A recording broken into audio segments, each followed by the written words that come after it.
Welcome to Shakti Infotech Diploma in Computer Application lesson number 38. இந்த லெசனில் நம்ம என்ன பண்ண போகிறோம்னா MS வேர்டுக்குள்ளே இருக்கிற ஹெட்டர் ஃபூட்டர் ரெண்டு விஷயங்களை பற்றி பார்க்க போகிறோம். இது கொஞ்சம் முக்கியமான டூல், பொறுமையாக கவனிச்சிங்க, எப்படி வேலை செய்யுதுன்றது புரியும் உங்களுக்கு. ஓகே, ஹெட்டர் ஃபூட்டருக்கு போகிறதுக்கு முன்னாடி இந்த இல்லுஸ்ட்ரேஷன்ஸ் குரூப்பில் இருக்கிற இந்த ஸ்க்ரீன்ஷாட்டை மட்டும் பார்த்துரும். ஆக்சுவலாக அந்த ஸ்க்ரீன்ஷாட்டுன்றது நீங்கள் மொபைலில் யூஸ் பண்ணியிருப்பீங்க. ஸ்க்ரீனில் என்ன இருக்கோ அதை அப்படியே ஒரு பிக்சராக சேவ் பண்ணி வச்சிரு அப்படின்னா ஸ்க்ரீன்ஷாட்னு சொல்லுவோம் இல்லைங்களா. ரைட், இப்போ இதை கிளிக் பண்ணனா என்ன நடக்குதுன்னு பாருங்கள். நிறைய இருக்குது.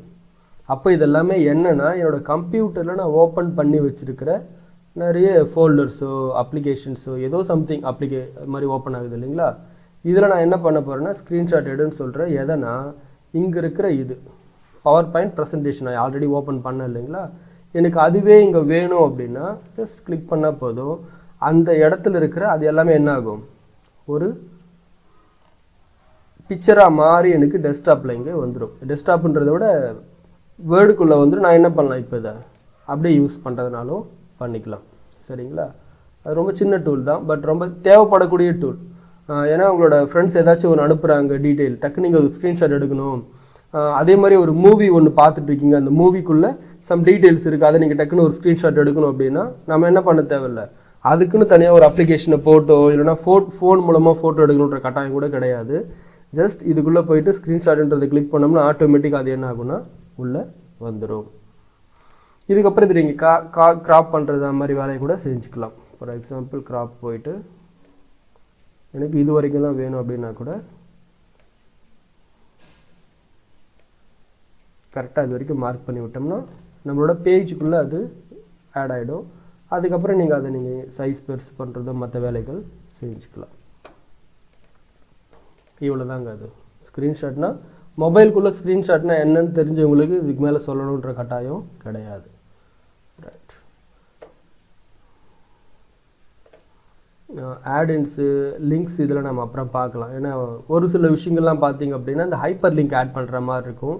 ஏன்னா உங்களுக்கு பேசிக்காக இன்டர்நெட்னா என்ன, ஒரு லிங்க்கை கிளிக் பண்ணால் வெப்சைட்டுக்குள்ளே அது எப்படி பேஜ்குள்ளே போகுதுன்றது பேசிக்கான விஷயங்கள் தெரிஞ்சால் தான் உங்களுக்கு ஈஸியாக இருக்கும்.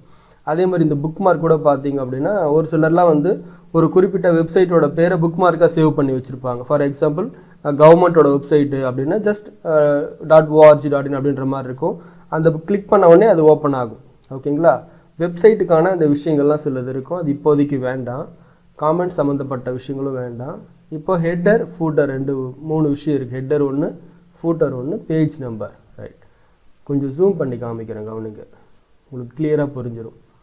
ஹெட்டர் அப்படின்னா பேஜுக்கு மேலே நாம் ஏதோ டீட்டெயில்ஸ் டைப் பண்ணணும் அப்படின்னா அது ஹெட்டர்னு அர்த்தம். ஃபூட்டர் அப்படின்னா பேஜுக்கு பாட்டமில் ஏதாச்சும் டைப் பண்ணணும் டீட்டெயில் அப்படின்னா அது ஃபூட்டர். பேஜ் நம்பர்னால் உங்களுக்கு தெரிஞ்சது தான், பேஜுக்கு 1 2 3 4ன்ற நம்பர் கொடுப்பா அப்படின்ற அர்த்தம். இது எப்படி வேலை செய்யுதுன்றது பார்ப்போம். இப்போ நான் முதல்ல என்ன பண்ணுறேன்னா ஹெட்டரை கிளிக் பண்ணுறேன். முதல்ல ஹெட்டர் என்ன போர்ஷனில் ஒர்க் ஆகுன்றதை சொல்லிடுறேன் உங்களுக்கு. இங்கே கவனிங்க, இதுதான் வந்து மார்ஜின்னு சொல்லுவோம். ஒரு பேப்பர் இருக்குது அப்படின்னா நாம் என்ன பண்ணியிருப்போம், இந்த லே அவுட்ன்ற ஆப்ஷனுக்குள்ளே இங்கே இருக்கிற இந்த மார்ஜினை செட் பண்ணியிருப்போம். எனக்கு பேப்பரில் லெஃப்ட் சைடு ரைட் சைடு டாப்பில் பாட்டமில் எவ்வளோ இன்ச்சு வேணும் அப்படின்றது. ஃபார் எக்ஸாம்பிள் நான் 1 இன்ச்சு கொடுக்குறேன், கவனிங்க, கரெக்டாக இது 1 இன்ச்சுக்கு என்ன இருக்குது மார்ஜினை க்ரியேட் பண்ணி கொடுத்துருக்கு. இது இன்னும் சிம்பிளாக சொல்கிறதா இருந்தால் சைஸை நான் என்ன பண்ணுறேன்னா 28 வச்சுட்டு இந்த டபிள்யூன்றதை டைப் பண்ணுறேன். இப்போ இவ்வளோ இருக்குது இல்லைங்களா, எனக்கு இதோட முடிஞ்சு போய்டும். இதுக்கு மேலே என்னால் என்ன பண்ண முடியாது, டைப் பண்ண முடியாது. அதுக்கு என்ன காரணம் அப்படின்னா இந்த ஷீட்டோட சைஸில் இந்த டெக்ஸ்ட் வச்சேன் அப்படின்னா இந்த மார்ஜின் இருக்கும்போது இவ்வளோ தான் டைப் பண்ண முடியும். இதுவே பாருங்கள், நான் இன்செர்ட்குள்ளே போயிட்டு லே அவுட்குள்ளே போயிட்டு இந்த மார்ஜினை மட்டும் குறைக்கிறேன். அப்போ ஆல்ரெடி 1 இன்ச்சு மார்ஜினாக இருக்கிறத நான் என்ன பண்ணுறேன் 0.5ன்னு வச்சுன்னா நான் இன்னும் கூட என்னென்ன பண்ண முடியும், டைப் பண்ண முடியும். அப்போது ஒரு பேப்பரில் மார்ஜினோட சைஸ் அதிகமாக இருந்தால் உள்ள டைப் பண்ணக்கூடிய கான்டென்ட்டோட அளவு கம்மியாக இருக்கும். மார்ஜினோட சைஸை கம்மி பண்ணிட்டீங்கன்னா உள்ள டைப் பண்ணக்கூடிய கான்டென்ட்டோட அளவு பெருசாக இருக்கும். ஓகேங்களா, இதுதான் பேசிக்கு. அப்போது இந்த டைப் பண்ணுற இடத்த தவிர்த்துட்டு இந்த இடம் இருக்குது இல்லைங்களா, லெஃப்ட் சைடில், மேலே, ரைட் சைடில். இதுதான் வந்து ஹெட்டர், ஃபூட்டர், பேஜ் நம்பர் இதெல்லாம் நம்ம இந்த இடத்துல தான் செட் பண்ணுற மாதிரி இருக்கும். அப்போது டாக்குமெண்ட் டைப்பிங் பண்ணுற ஏரியாக்குள்ளே அதை நம்ம செட் பண்ண மாட்டோம். நான் என்ன பண்ணுறேன்னா 1 இன்ச்சே வச்சுக்கிறேன் பழையபடி. ஓகேங்களா? இப்போ இன்செர்ட்குள்ளே போயிட்டு எனக்கு ஹெட்டரில் சம் டீட்டெயில் வேணும். ஹெட்டரை கிளிக் பண்ணுறேன். இதில் நிறைய டைப்ஸ் ஆஃப் ஹெட்டர் இருக்கும். இந்த மாதிரி சிங்கிளாக வேணுமா, இந்த மாதிரி வேணுமான்ட்டு இருக்கும். ஒன்றுத்தை கிளியராக புரிஞ்சுக்கிட்டிங்கனாலே போதும், மற்ற எல்லாமே உங்களுக்கு ஈஸியாக புரிஞ்சிடும். நான் இங்கே கிளிக் பண்ணுறேன். எனக்கு இந்த இடத்துல என்ன வேணும் அப்படின்னா என்ன டைப் பண்ணலாம். ஃபார் எக்ஸாம்பிள் ப்ராஜெக்ட்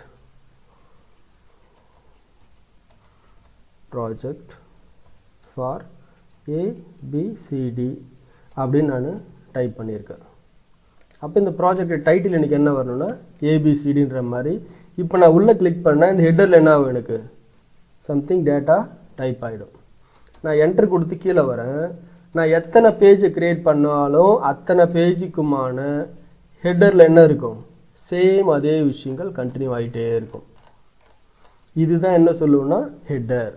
ஓகேங்களா? அப்போ அந்த டாக்குமெண்ட் சம்மந்தப்பட்ட விஷயங்களை நாம் என்ன பண்ணுறோம், ஒரு தடவை ஹெட்டரில் கொடுத்துட்டா போதும், கண்டினியூஸாக அடுத்தடுத்த பேஜுக்கும் அது வந்துகிட்டே இருக்கும். ரைட். ஃபூட்டர்னா என்னென்னா சேம் அதே தான், பட் எனக்கு பாட்டமில் வேணும் அப்படின்ற மாதிரி ஆப்ஷன். பாட்டமில் உங்களுக்கு ஈவன் பேஜ் நம்பர் தான் வேணோட என்ன பண்ணலாம், இங்கே இருக்கிற அந்த பேஜ் நம்பரை நீங்கள் ஆட் பண்ணிக்கலாம்.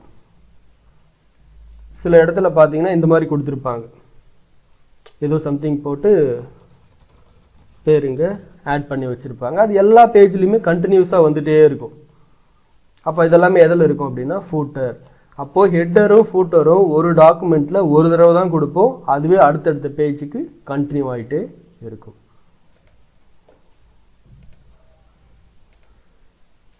ஃபூட்டர் வேண்டாம்னா என்ன பண்ணலாம், இங்கே போயிட்டு ரிமூவ் பண்ணிக்கலாம். அதுக்குள்ளே இருக்கிற டெக்ஸ்ட்டு நீங்கள் எடிட் பண்ணணும் அப்படின்னா இதுக்குள்ளே இருக்கிற எடிட் ஃபூட்டர் நான் இப்போதைக்கு ரிமூவ் பண்ணிடுறேன். பாட்டம் ஃபூட்டரை மட்டும், டாப்பில் ஃபூட்டர் ஹெட்டர் அப்படியே இருக்கட்டும். இப்போ நான் பேஜ் நம்பரை கிளிக் பண்ணுறேன். பேஜ் நம்பர் இந்த டாக்குமெண்ட்டுக்கு உதாரணத்துக்கு ஒரு 30 பேஜ் இருக்குன்னு வச்சுக்கோமே. 30 பேஜுக்கு நானே இப்போ என்ன பண்ண தேவையில்ல, 1 2 3 4 கொடுக்கணுன்ற கட்டாயம் கிடையாது. நான் MS Word கிட்ட சொல்கிறேன், என்னென்னு பேஜ் நம்பரை போடுப்பா. அதுக்கு ப்ரீடிஃபைண்டாக நிறைய க்ரியேட் பண்ணி வச்சுருப்பாங்க, என்ன டைப் ஆஃப் பேஜ் நம்பர்னு சொல்லிட்டு. நான் என்ன சொல்கிறேன்னா, எனக்கு டாப்பில் வேணுமா, பாட்டமில் வேணுமா, மார்ஜினில் வேணுமான்றதை முதல்ல சொல்லணும். பெரும்பாலுமே நம்மளை பொறுத்த வரைக்கும் என்ன பண்ணுவோம், டாப்பில் பேஜ் நம்பர் போட மாட்டோம், பாட்டமில் தான் போடும். So bottom of page. Okay, பாட்டமில் கூட போடுறேன். உங்களுக்கு லெஃப்ட் சைடில் வேணுமா, சென்டராக வேணுமா, ரைட் சைடில் வேணுமா, அப்படின்னா இந்த மாதிரி 1 பேஜ் 2 பேஜ் தெரியுதுங்களா. சம்டைம்ஸ் இந்த பக்கமா இல்லை இந்த பக்கமான்னு சொல்லிட்டு நிறைய ஆப்ஷன் இருக்குது. நான் என்ன பண்ணுறேன்னா, நான் பெரும்பாலும் யூஸ் பண்ணக்கூடிய டூல் அப்படின்னா இதுதான். அப்போ